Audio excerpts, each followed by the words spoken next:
Apaan tuh? Waduh, tugas lagi. Mana aku gaptek lagi. Tak tahu aku mau jalan-jalan aja. Hai Kaufman, apa kabar?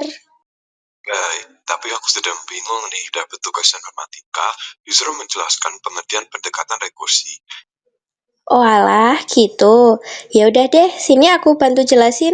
Jadi, pendekatan rekursi adalah metode penyelesaian masalah komputasional yang solusinya bergantung pada solusi untuk kasus-kasus yang lebih kecil dari masalah yang sama. Rekursi menyelesaikan masalah rekursif tersebut dengan menggunakan fungsi yang memanggil dirinya sendiri dari dalam kodenya sendiri. Terima kasih ya, Buran. Aku jadi paham. Sama-sama. Kalian sedang apa? Kok kelihatan serius sekali sih? Ini nih, aku lagi minta tolong dijelasin tugas ke Bulan. Tugas apa, Kaufman? Tentang apa? Siapa tahu aku bisa membantu kamu. Ini loh tentang informatika. Boleh deh kalau kamu mau bantu. Sini, mana soalnya? Aku membantu dengan senang hati. Soalnya itu tentang bagaimana menggunakan pendekatan rekursi untuk menghitung nilai dari deret Fibonacci. Oh, itu. Gampang, Kaufman. Jadi, Deret Fibonacci adalah deret angka di mana setiap angka merupakan jumlah dari dua angka sebelumnya, dimulai dengan 0 dan 1. Dengan kata lain, deret Fibonacci dapat didefinisikan sebagai berikut. F buka kurung 0 tutup kurung sama dengan 1, F buka kurung 1 tutup kurung sama dengan 1, F buka kurung N tutup kurung sama dengan F buka kurung N min 1 tutup kurung, ditambah F buka kurung N kurang 2 tutup kurung untuk N lebih besar dari 2. Untuk menghitung nilai Fibonacci menggunakan pendekatan rekursi, kita bisa membuat fungsi yang memanggil dirinya sebagai untuk menghitung Fibonacci dari N. Sekarang aku sudah tahu, Bumi. Terima kasih ya atas penjelasannya. sama-sama, Kaufman.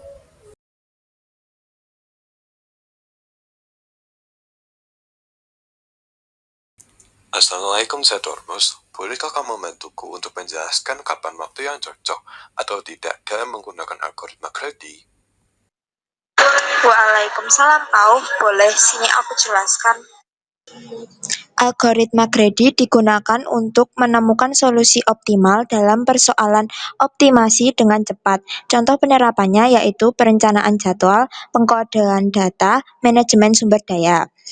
Algoritma Grady tidak cocok digunakan ketika masalah membutuhkan solusi global optimal, membutuhkan pertimbangan masa depan, membutuhkan breathtaking. Contoh kasus kegagalan algoritma Grady yaitu masalah penukaran uang. Oh, jadi begitu ya. Baik, terima kasih atas bantuannya.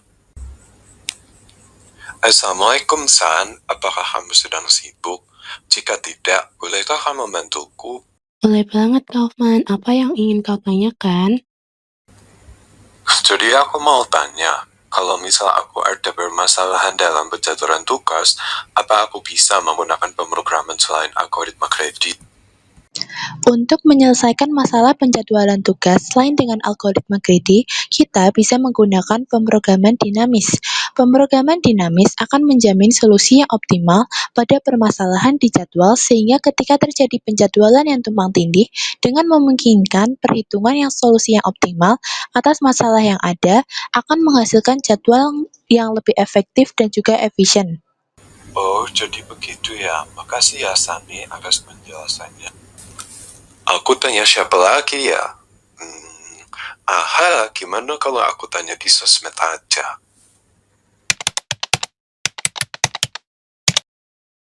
Yang pertama, menggunakan fitur pendekatan. Algoritma Grady memilih opsi terbaik saat ini, sedangkan pemrograman dinamis memecahkan masalah jadi submasalah. Yang kedua, ada fitur optimalisasi. Algoritma Grady tidak selalu optimal, sedangkan pemrograman dinamis sering optimal. Yang ketiga ada fitur kompleksitas. Algoritma Grady biasanya sederhana, sedangkan pemrograman dinamis biasanya lebih kompleks. Selanjutnya, fitur ruang memori. Pada algoritma greedy relatif sedikit, sedangkan ruang memori di pemrograman dinamis bisa membutuhkan lebih banyak. Wah, aku sudah paham nih. Aku siap deh buat presentasi besok.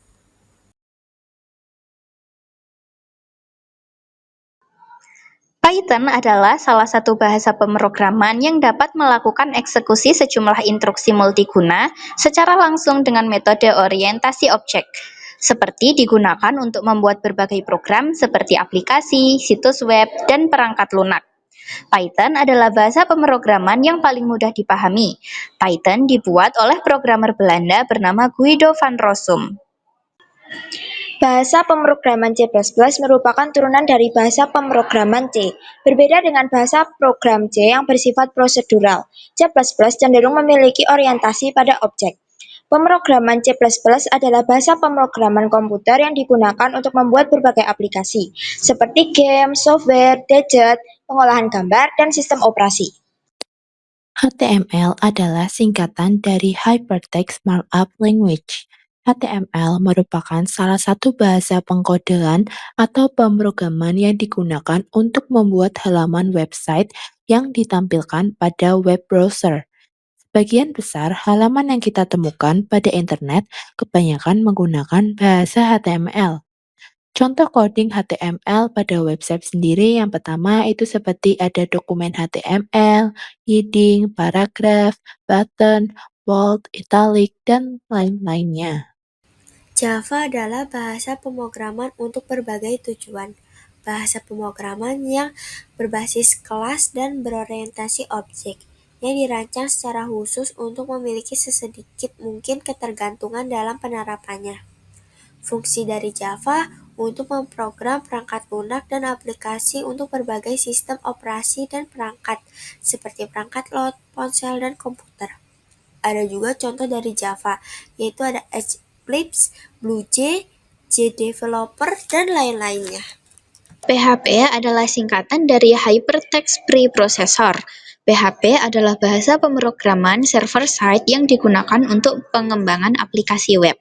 Dengan PHP, kita dapat memproses data, mengakses database, dan menghasilkan konten dinamis dalam halaman web.